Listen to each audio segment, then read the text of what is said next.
up, people? I'm Lindsay Geektron, and this is LolKing's League Trends for the week of September 23rd, 2014. This week's featured champions include Jenna, Caitlyn, Teemo, Twitch, Nidalee, and Maokai. Say it with me now. Let's dive into Summoner's Rift. The top increased pick rates this week are Lucian, Thresh, Zed, Janna, and Lee Sin. So Janna kind of popped out of nowhere, and like some kind of amazing wind metaphor, has been blowing everyone away at Worlds. This week, the Storm's Fury is considered one of the more dominant supports, so let's look at what she has to offer. She doesn't have any real hard counters in lane, and in some cases, can even be a bully. And she's similar to Nami in that she can be played both offensively and defensively. Her W, Zephyr, gives her poke, and her E, Eye of the Storm, is great for carries because of the AD bonus that comes with the 5-second shield. Howling Gale, her Q, can be used offensively, but it's primarily her disengage when being chased down. And it's one of the best disengages in the game, since it deals magic damage while knocking up enemies for long enough for you to run your tail off. Like me! Janna's ultimate, Monsoon, is also a switch hitter because it can be used either for the group hug-like heals or for the 875 knockback range when she activates the ability. And a well-positioned Monsoon can create the peel your team needs to win a team fight. Janna's ability to stay relevant remains to be seen, but we should expect to see her floating around Worlds and solo queue. Decreased pick rates this week list Tristana, Cassiopeia, Renekton, Caitlyn, and Lulu. When you think of bot lane, the Sheriff of Piltover is like a staple. It seems like she's always there and always winning lane. Because she has the longest auto attack range in the game, Caitlyn is one of the biggest bullies on the Rift, and other carries often fall victim to that range. She's great in a siege, and she has a kit built around for quick tower takedowns. Piltover Peacemaker is a good wave clear. Those stupid snap trap zone people, 90 caliber net will save her from being initiated on, an ace in the hole chunks enemy health. For all of that early game bully potential though, her weakness is her mid game. She doesn't get a power spike like other carries, and she relies heavily on itemization to have an effective late game. Caitlyn needs to take advantage of her early game dominance to set the other carry behind, otherwise she'll struggle if she can't build items fast enough. While she's on the decreased pick rates this week, she's oddly viable in many situations, so look for her in a solo queue near you. Increased win rates this week list Sion, Victor, Xerath, Teemo, and Vladimir. Our analyst chose the demon spawn of Summoner's Rift this week. There's no definite reason to his win rate going up, but it doesn't particularly matter, mainly because Teemo's winning more, and that is sad face times for everyone playing against him. Teemo has one job, to be as annoying as possible. You guys know the deal. Mushrooms! Waiting to ambush people when they face check bushes! More mushrooms! That global taunt! Oh, and then there's the Camp Teemo, where you heavily mushroom up one specific spot on the map and then sit and wait. It's like a Michael Bay movie. I mean, nothing feels better than watching Teemo get random kills from his stupid mushrooms.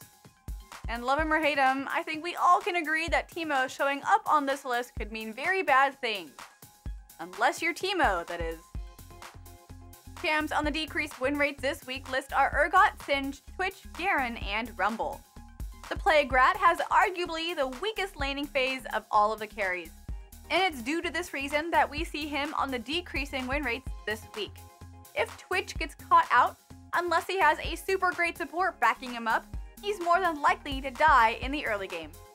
Because of his low mobility and low auto attack range, he's terrible at sieging. If he tries to take a tower, he could easily be initiated on and killed. But should the rat survive the laning phase and come out on the other side with a Bork, he should be able to solo just about anyone. For the most part, Twitch's goal should be roaming around and sneaking up on enemies who have been alone for just a hair too long. Team fights are where the rat excels though. Because of his ultimate, Rat-a-tat-tat, he can hit multiple targets with increased attack range and melt the enemy team. So while he can do well once into the late game, his risky early game makes picking Twitch a gamble. It seems like the Plague Rat has been chased off of the Rift. For now.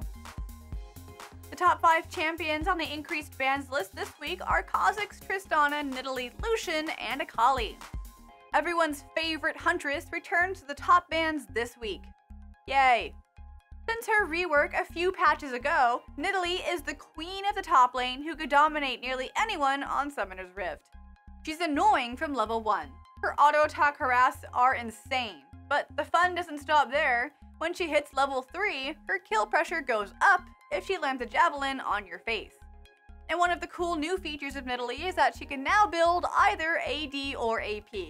A Triforce, Bork, and some tanky items turns her into split-pushing Nidalee. A full AP build turns her into Siege and Poke Nidalee. Goody! Now there's choices! Nidalee has one of the best laning phases, and she needs to get an early lead to take control of the game. Expect to see her prowling around the Rift during Worlds. Finally, decreased bans this week are Braum, Alistar, Yasuo, Maokai, and Morgana. The Twisted Treant appears to have been felled this week. Even though he's still an incredibly strong top laner, there are now ways in which people have learned to counter him. Maokai generally has a weak laning phase, and there are a lot of champions that can counter him well, like Lulu and Nidalee. And if left unharassed in the early game, Maokai can scale really well into the late game. Give him a Rod of Ages for the fun to really start. Maokai requires time and gold to become the tanky monster that he is. And even then, in order to be useful, he has to be near the fight before it begins. However, if you need a tanky frontline that initiates team fights, Maokai is a solid pick. It's likely we'll still see him branching out on the Rift. And that does it for this week's episode. Please be sure to check back every week for the latest League of Legends picks, bans, and win rates. Please be sure to like and comment below and share this video around with your friends because sharing is caring. And don't forget to subscribe to our YouTube channel, LolKing.net, for more great content. I'm Lindsay Geektron. You can follow me on Twitch at Lindsay Geektron. Thanks guys so much for watching, and I'll see everyone next week.